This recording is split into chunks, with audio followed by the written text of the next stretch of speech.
Boa tarde.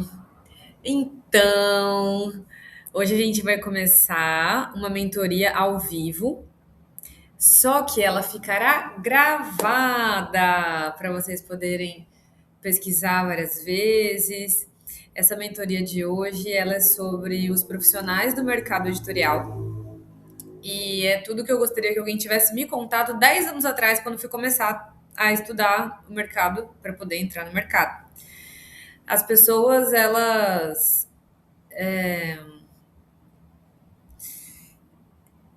começam e não tem ninguém assim jogando uma boia pra gente. As outras pessoas que já estão no mercado, elas vão falando como se todo mundo soubesse, como se todo mundo conhecesse. Então, como que a gente vai fazer essa mentoria de hoje? Eu tenho aqui um documento do Word com vários nomes de pessoas do mercado, vários nomes de profissões, né, que ocupam aqui o mundo do mercado editorial. Eu vou falar um pouquinho sobre cada uma delas. Só que esse documento foi uma das minhas alunas que fez. Então, eu vou aproveitar e vou corrigir enquanto a gente está aqui conversando, caso necessite de correção, né? Eu gosto muito desse formato que as pessoas primeiro pesquisam, completam com o que sabem, completam com o que acham, e aí sim eu venho falando, porque eu acho que aí a pessoa tem um nível de compreensão até maior, já consegue já vir com dúvidas, ter uma conversa, ter um debate. Então eu gosto muito desse formato. Aqui você percebe que o item 7, né? É o item que a gente vai começar a falar, porque antes disso tem uma outra parte que eu vou dar outra mentoria, vou fazer uma aula separada para falar sobre todas as partezinhas do livro. Tem várias partezinhas, a gente ama livro, mas cada partezinha dele tem um nome e a gente não sabe o nome de tudo que tem dentro do livro. Então, num segundo aulão, eu vou fazer só especificadinho ali do livro. Eu vou pegar uns livros ali na estante de exemplo para ficar bem legalzinha a aula. Mas vamos lá então. A gente vai começar falando sobre o publisher. Esse nome em inglês é um nome que está se popularizando cada vez mais aqui no Brasil. Essa é a minha profissão hoje. Eu sou a publisher da Então. E quando eu falo isso, ninguém na minha família sabe o que é que eu faço. Então, aqui você já vê em uma única frase o seguinte: define estratégia editorial e posicionamento da editora. Se eu venho do mundo de agência, no mundo de agência de propaganda, publicidade e propaganda, tem o diretor de criação. O diretor de criação tem toda uma equipe de diretores de arte. E todos eles vão submeter o trabalho ao diretor de criação. O diretor de criação é que vai falar se é por aí ou se não é por aí, quem é que vai fazer determinado trabalho, quem não vai fazer determinado trabalho. Então ele é como se ele fosse o técnico de um time de futebol. O time de futebol do. Ai, eu não assisto muito futebol. Minha família torce pro São Paulo. Perdão, quem não torce pro São Paulo, tal, mas é que eu sei o nome de dois técnicos do São Paulo, que foi o Muricy, e o Rogério Ceni. Ai, tinham outros. Zagallo, Tele Santana. Pronto, pronto, pronto. É que eu não torço, não assisto, desculpa. Cada um desses técnicos dirigiu o São Paulo de uma forma diferente, escolheu jogadores diferentes, escolheu uma estratégia diferente, ainda sendo o time do São Paulo, percebe? Às vezes o mesmo jogador vai jogar de um jeito ou de outro jeito, de acordo com o que o técnico disse para ele fazer. Então, o publisher, no mundo da editora, ele funciona da mesma forma.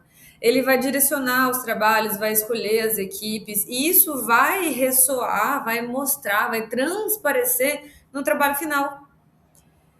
Percebe? Então, ele não precisa necessariamente atuar direto na obra para poder influenciar o resultado final da obra. Ele vai liderar esta equipe, ele vai liderar esta editora. Então, é isso que um publisher faz. Ele é o chefe operacional da parte editorial de uma editora. E é isso que eu faço hoje na Então. Compreendido? Vou passar para o próximo nome aqui do nosso mercado editorial.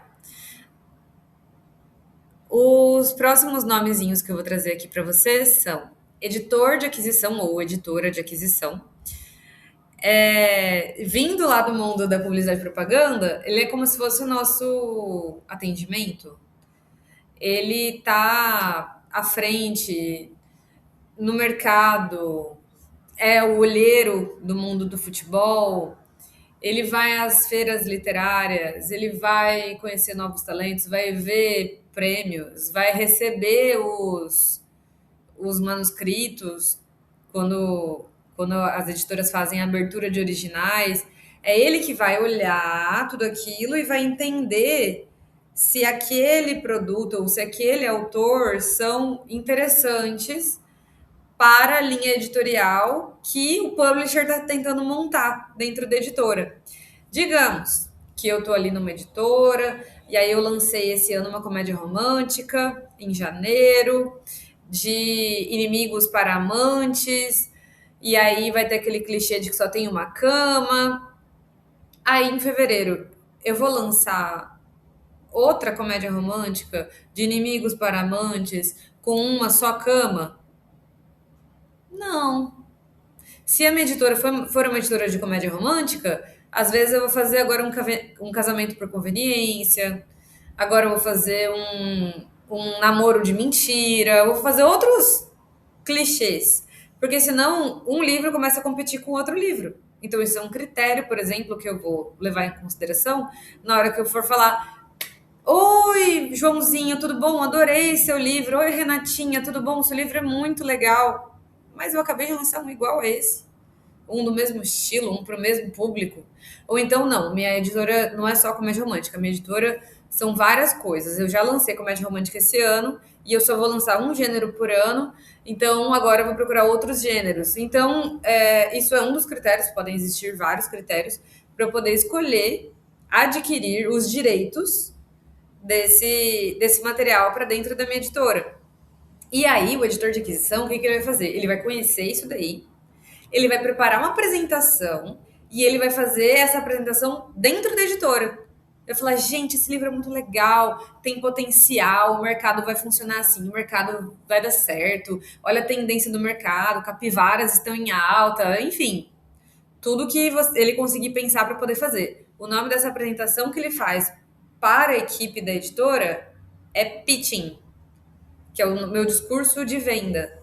Então, essa pessoa vai fazer esse discurso de venda para poder apresentar a obra e a editora em si entender se realmente é ou não é um bom produto. Quem que vai estar lá? O pessoal do merchandising, do marketing, para saber se eu consigo fazer produto, uma eco bag, um ursinho de pelúcia desse livro, eu consigo fazer uma campanha legal.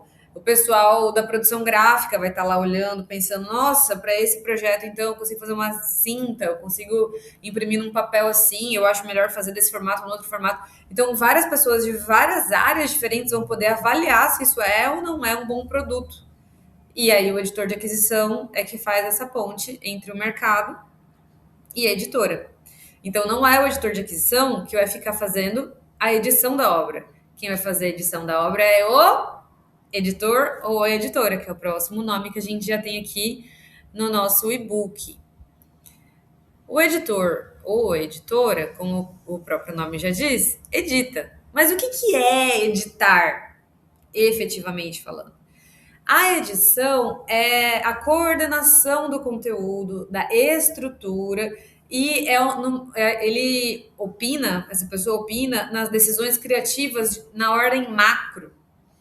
Eu trabalho bastante como editora, já trabalhei bastante como editora ao longo da minha carreira, nesses últimos 10 anos aqui. E eu não sento e falo assim, aqui tinha que ter uma vírgula, aqui tinha que ser 2 parágrafos. Não, eu não olho assim. Isso é o trabalho de outro profissional. Eu sento com a pessoa e falo, olha, esse capítulo todo você pode jogar fora. Eu sou um pouquinho...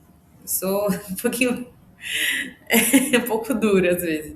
Eu chego, olha, esse personagem que é o melhor personagem que você tem, e ele aparece muito pouco, ele tinha que aparecer mais vezes. O que é isso? são decisões criativas.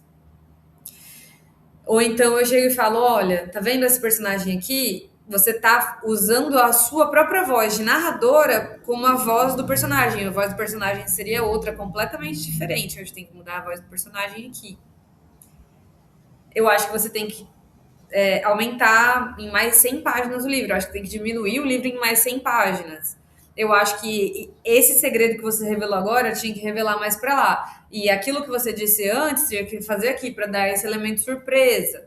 Eu acho que tem que colocar mais pista aqui, mais pista ali. Entende? Então, é como se isso fosse uma escultura. Eu tô falando assim, ó, joga mais argila, pinta de tal coisa, sabe? Eu não tô aqui aí já passando verniz, lixando. Eu não tô já nos acabamentos, eu tô ainda fazendo junto. Quando o escritor escreve o livro pela primeira vez e fala assim: ah, acabei o livro. Parabéns, você acabou o manuscrito. Você jogou toda a argila, tá todo o trabalho ali pra gente começar a trabalhar. O trabalho começa agora. Que você finalmente colocou todas as suas ideias no papel, e agora eu, que não tô na sua cabeça, consigo ver as suas ideias, e agora sim eu consigo organizá-las.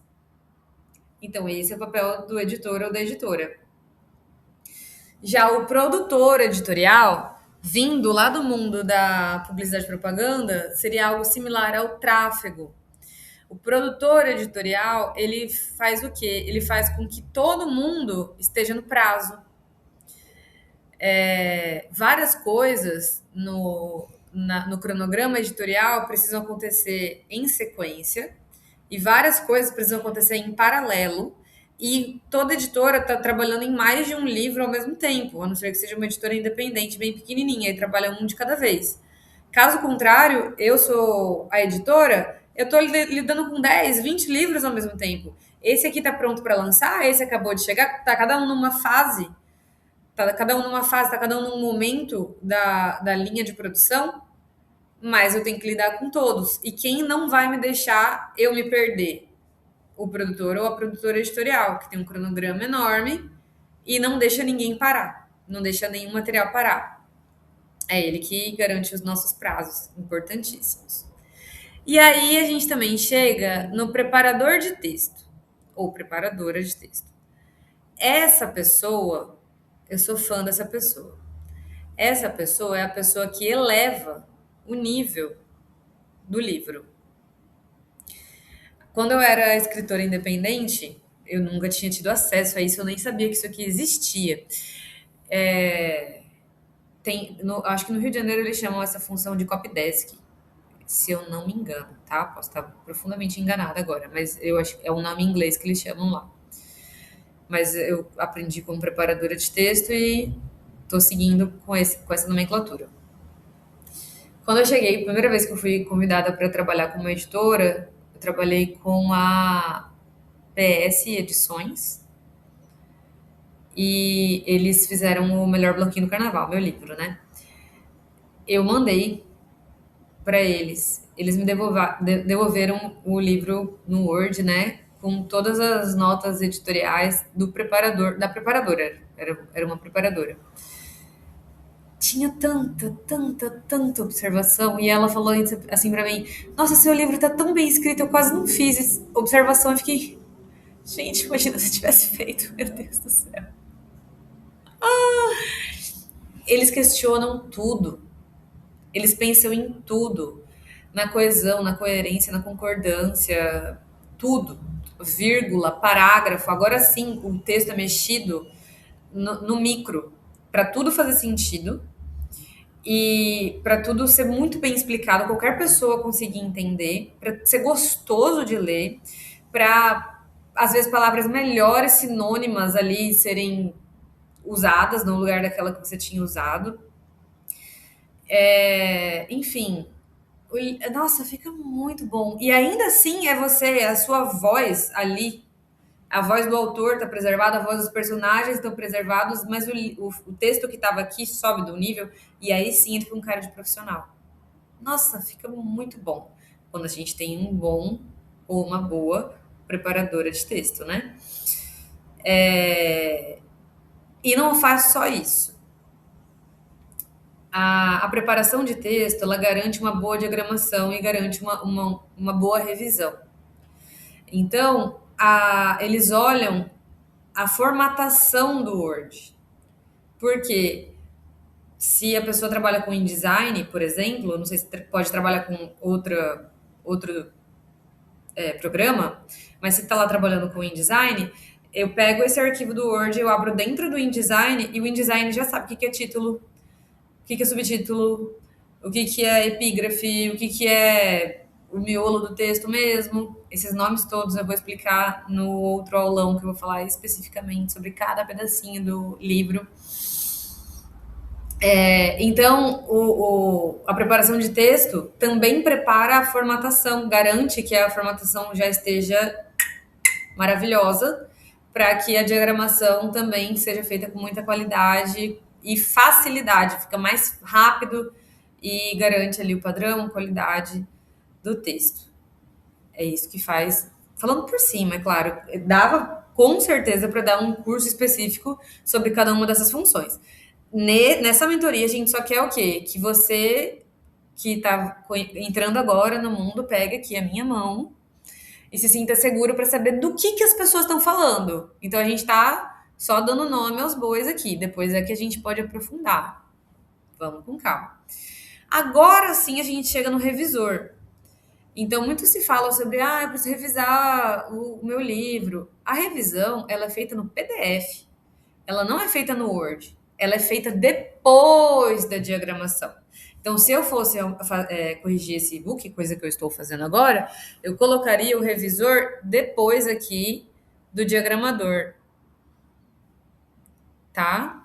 Então, quando a gente for disponibilizar o e-book para vocês, isso aqui vai estar invertido. Por quê? O revisor, ele confere o trabalho depois do diagramador. Por isso. Mas o que o revisor faz? Já vou falar nessa ordem, mas saibam que não é nessa ordem que acontece. O preparador faz o trabalho dele, manda para o diagramador faz o trabalho dele e manda para o revisor, tá? É essa a sequência. O revisor, ele vai procurar SACI. SACI é uma gíria do mercado editorial para quando a gente pega o livro impresso e tá lá 2 espaços. Ou então uma palavra, vírgula, e aí não tem espaço nenhum e a outra palavra já está colada nessa vírgula. Esses errinhos bobos que escaparam de todos os profissionais da editora, e escapa mesmo, é normal, nós somos humanos e nosso olho fica viciado, esses errinhos são chamados de saci, porque conseguiu se esconder de todo mundo e tá lá aprontando. E parece que grita depois que imprime o livro, né? Por isso que eu gosto muito de fazer a revisão do livro impresso. Eu acho que a gente acha muito mais potenciais sacis. Então, o revisor, ele vai fazer, procurar pelo em ovo, vai procurar detalhe. É espaço que tinha que ser espaço, um S que faltou, é uma coisa bem de boinha. Aqui ele não vai falar, nossa, as coisas é assim. Não, as coisas são assim. Não é para isso aqui ter chegado lá no revisor. Isso era para ter sido pego pelo próprio autor, pelo preparador, lá no começo. Se chegou ali é porque nós não estávamos com profissionais atentos ao longo de toda essa jornada, sabe? Então é isso que o revisor faz. Então, por exemplo, eu tenho nesse último livro que a gente publicou na Então, chamado A Sutileza Não Tão Sutil Assim, no ali perto da ficha catalográfica estava o endereço da editora. E o nome do bairro é Araés. E tava só Araé, faltava o S. Porque na hora que a pessoa foi selecionar, aquele Szinho para poder fazer o Ctrl+C e Ctrl+V, o copia e cola, ficou de fora. O revisor pegou. Então, sabe, é uma coisa muito bestinha, mas é aqui que a gente vê que a obra ela foi tratada com responsabilidade, com carinho, com detalhe ali. A excelência a gente vê no detalhe. Então, o revisor garante que a gente transpareça para o mercado que nós somos profissionais, tá? Mas, como eu disse, antes do revisor vem o diagramador, que a diagramação normalmente é feita por um designer editorial. Então, o designer editorial ou a pessoa que está fazendo a diagramação, ela vai criar esse projeto e vai organizar este miolo. É importante, então, que o diagramador fale ou tenha ciência de quem são os ilustradores e o responsável pela gráfica, porque esse diálogo entre eles é importante. Eu vou dar um exemplo. Tem um livro que a gente vai lançar agora chamado Um Papel e uns Rabiscos. Ah, revelação de título. Não tinha contado esse título para ninguém ainda. Quem assistiu ao longo já vai ficar sabendo em primeira mão. Eu fiz questão de fazer uma reunião entre a ilustradora e o diagramador, a Thaís e o Kenny, porque os dois estão mexendo na parte visual, né, do livro. Só que a ilustradora está fazendo as ilustrações. O diagramador está pensando em como que eu vou pegar essas ilustrações e inserir no livro. Então ele propôs coisas para ela, perguntou se dava para ela esticar determinada ilustração, perguntou se dava para a gente espalhar comigo que estava fazendo a parte da edição do livro, se dava para a gente quebrar aquela poesia em dois blocos para colocar uma parte nessa ilustração, na outra ilustração. Por quê? Porque ele está pensando na organização visual da obra. Só que ele sabe que ele não pode, atrapalhar o que o ilustrador quis dizer, a ilustradora, Thaís, quis dizer com aquela comunicação não verbal que era a ilustração, e o que eu, enquanto editora, achava que a obra tinha que comunicar. Então a gente tinha que entrar num consenso ali na conversa. Então o diagramador ele é responsável por isso. Ele chega e fala: olha, é um livro para adolescente, então essa fonte eu acho que vai comunicar melhor. Essa e essa. Editor, qual que você acha que é melhor? Eu acho melhor essa daqui. Então tá bom. Olha, eu pensei nesse arabesco aqui. Qual que você acha que é melhor?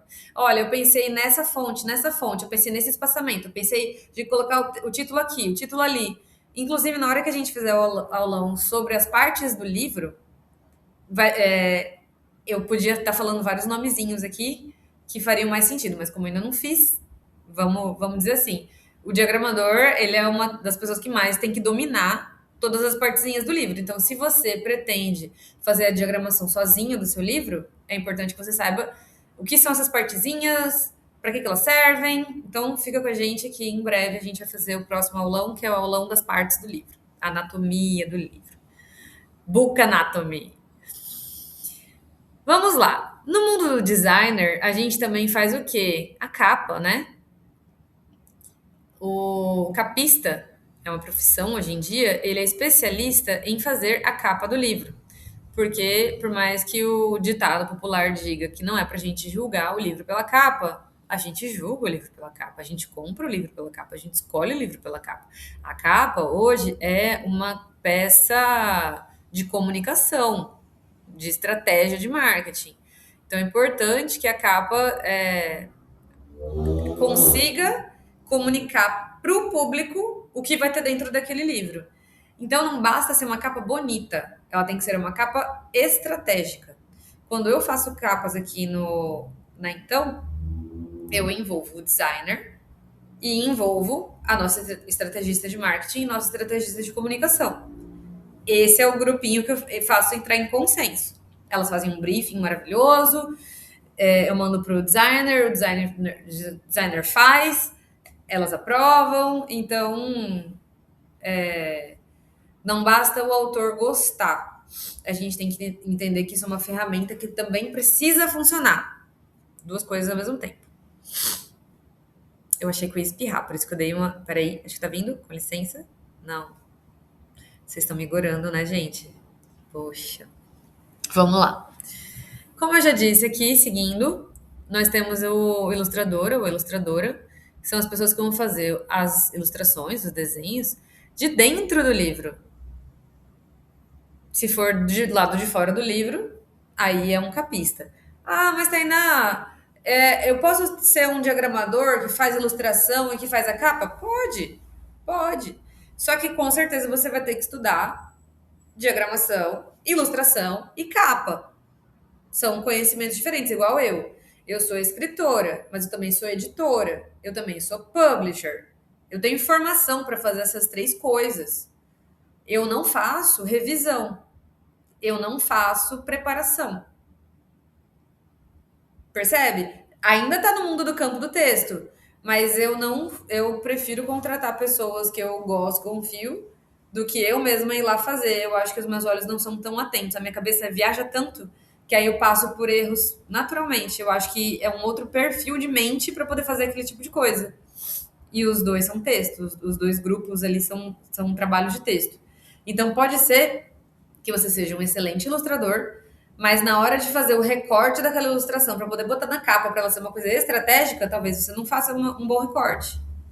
Ou pode ser que você faça excelentes capas de só texto, sem ilustração, porque a capa não precisa necessariamente ter um desenho.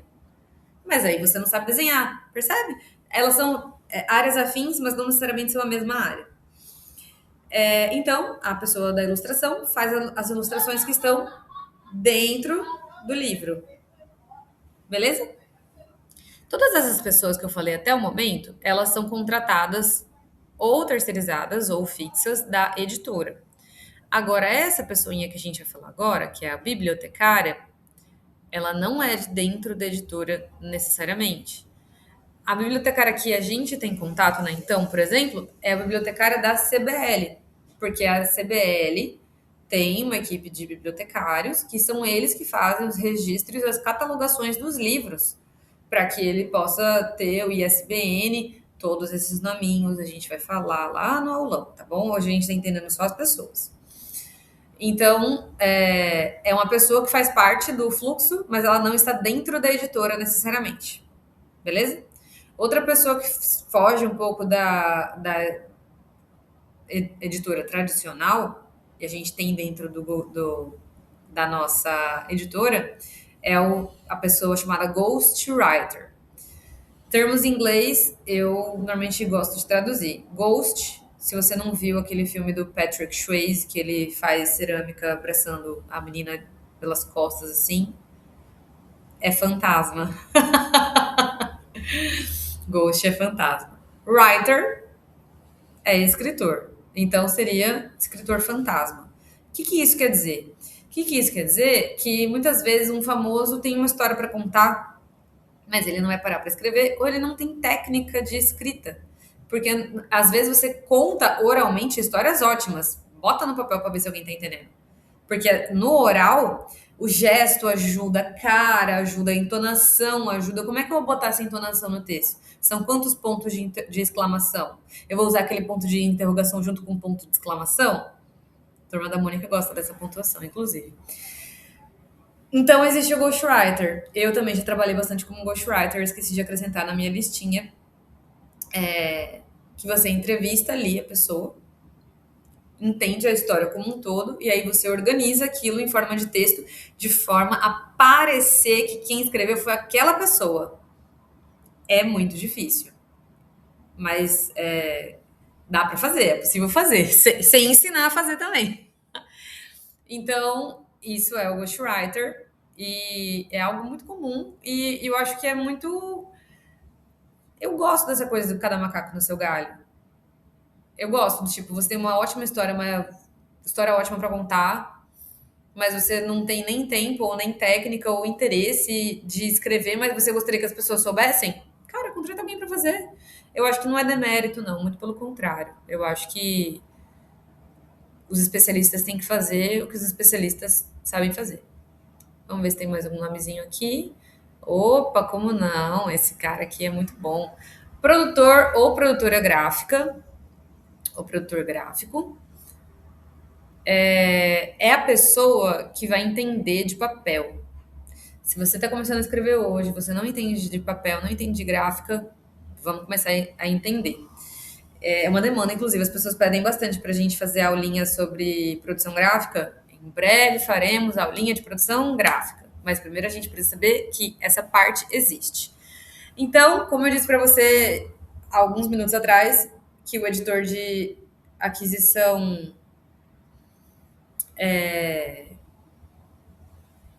fala: pessoal, acho que esse livro é legal. E tem umas pessoas lá, inclusive o produtor gráfico. Olha ele aí. Ele vai entender assim: nossa, a gente vai usar papel couché, a gente vai usar papel sulfite, a gente vai usar papel pólen, a gente vai usar gramatura de 90, a gente vai usar gramatura de 120, a gente vai usar duplex na capa, a gente vai usar capa dura, a gente vai fazer duas versões, um brochura, um capa dura. A gente vai. Deixa eu ver o que mais que dá pra fazer. Fazer uma cinta, não vai fazer uma cinta. Todas essas coisas que a gente faz comunicam algo. E acarreta ou não acarreta custo. E o produtor gráfico ou produtora é a pessoa que vai poder falar pra gente, olha, dá pra fazer isso aqui pra comunicar isso aí que você quer. Dá pra fazer isso aqui e comunicar uma coisa completamente diferente. Sabe? Essa é a pessoa e essa pessoa tem que ter uma relação boa com as gráficas. Tem que ser amigo do pessoal lá. É importante você ter bons fornecedores. E falando em gráficas, olha elas aqui logo embaixo. Gráfica. A gráfica ela imprime. A gráfica ela não cria texto, ela não altera texto, ela não. O arquivo do jeito que chega lá, ela vai imprimir. Ela vai cortar, ela vai dobrar, ela vai encadernar, ela vai te entregar. E essa que é a função da gráfica. Então, por favor, quando as pessoas falarem, ah, você escreve, então você trabalha em gráfica? Não, eu não trabalho em gráfica, porque a gráfica imprime o livro. Eu tenho uma editora. Eu gostaria de ganhar R$ 1 para cada vez que alguém falasse assim, ah, eu queria imprimir um livro com você. Não, ele tá pronto. Eu só queria imprimir. Então vai na gráfica. Eu sou editora. Você tinha que ter me envolvido era antes. Ai, eu ia estar tão rica. Eu ia estar muito rica se eu ganhasse esse R$ 1. Ia ser bom demais. Vamos ver se a gente tem mais nomezinhos aqui? Opa, o caminho do livro até ficar pronto. Tem um Hzinho bem aqui. Vamos por aqui. Então aqui é um grande. Atenção, se liga aí que é a hora da revisão. A gente vai agora pensar no livro e a gente vai pensar nas pessoas que a gente acabou de dar o nome, tá? Então, seleção da obra. Quem que vai selecionar a obra? O editor de aquisição. Ele vai olhar, vai falar: olha, que obra legal, muito legal. Pessoal da editora, olha aqui que obra legal. Vamos fechar com eles? Vamos! Aí que a gente vai fazer um contrato com o autor. Ou seja, vocês viram que eu não pus aqui a parte administrativa da empresa. Então, aqui quem faz o contrato é o jurídico, né? Então, eu só falei do pessoal do operacional mesmo de uma editora. Então, faz o contrato com o autor para a gente poder ter acesso aos direitos autorais patrimoniais, ou seja, os direitos de comercialização da obra. A gente não fica dono da obra em si. Esses direitos autorais, que tem um nome específico agora que eu esqueci, são sempre do autor, para sempre serão até 70 anos após a obra, após a morte do autor no Brasil. Agora, os direitos patrimoniais, esses sim, são esses direitos de comercialização. De praxe, as editoras fecham em torno de 5 anos de comercialização, mas cada negociação é uma negociação. E aí, a editora paga para o autor royalties, tá? Mas, isso foi só uma curiosidade. Vamos voltar aqui para o fluxo. Então, a gente fecha o contrato com o autor, pensando em todas as coisinhas que eu acabei de falar. E aí, vai acontecer a produção do texto. Muitas vezes, o autor já fez um manuscrito, mas como eu disse para vocês, é agora que a gente vai, ó, ficar malhando em cima desse texto, até o editor falar assim, ah, agora tá bom. Aí, a gente manda para preparação. E a preparação fala assim, bom? Espera só um pouquinho. E aí, ela malha mais um pouquinho em cima do texto. Ou seja, aqui, e era essa a correção que eu falei que eu ia fazer, não tem revisão. Eu fiz questão de trazer isso para aula porque eu vejo toda hora as pessoas juntarem uma coisa com a outra. A revisão é feita depois da diagramação. Depois. Então, aqui a gente faz a preparação. Aí, preparou bonitinho, o editor foi lá, foi aceitando as sugestões, ou então negando as sugestões, porque não é porque a preparação falou que é realmente lei, quem vai definir isso é o editor, de acordo com as diretrizes que o publisher trouxer. Aí tá tudo aprovado, tudo bonitinho. Aí a gente manda para diagramação. E aqui é uma bifurcação, né? A pessoal da diagramação e o pessoal do projeto gráfico não é necessariamente a mesma pessoa. Talvez em editoras pequenas seja, mas normalmente não é. E aí a pessoa vai definir o que vai acontecer no projeto gráfico e a pessoa do. Desculpa. O que vai acontecer no miolo do livro e na capa e tal. E o pessoal do projeto gráfico é que vai definir o papel, tal, para a gente poder ter um orçamento de gráfica. Então, aqui a coisa está acontecendo meio que simultaneamente. E em consenso, é óbvio. Aí sim, depois que a gente tem a diagramação pronta, que a gente faz algumas revisões, pelo menos duas, pelo menos dois revisores, três seria ótimo. Mas aí a gente sabe que o prazo e o preço influenciam muito, porque cada revisor que eu contratar eu tenho que pagar, né? E eles cada vez têm que ter um tempo para poder trabalhar. E às vezes a gente não trabalha com esse tempo ao nosso favor, ao nosso dispor. Então, o revisor vai pegar a diagramação, vai apontar as coisas que precisam ser corrigidas, vai devolver para a editora e para o diagramador. Essas correções vão acontecer, vai devolver para o revisor para ele falar: realmente, tudo que eu apontei está pronto.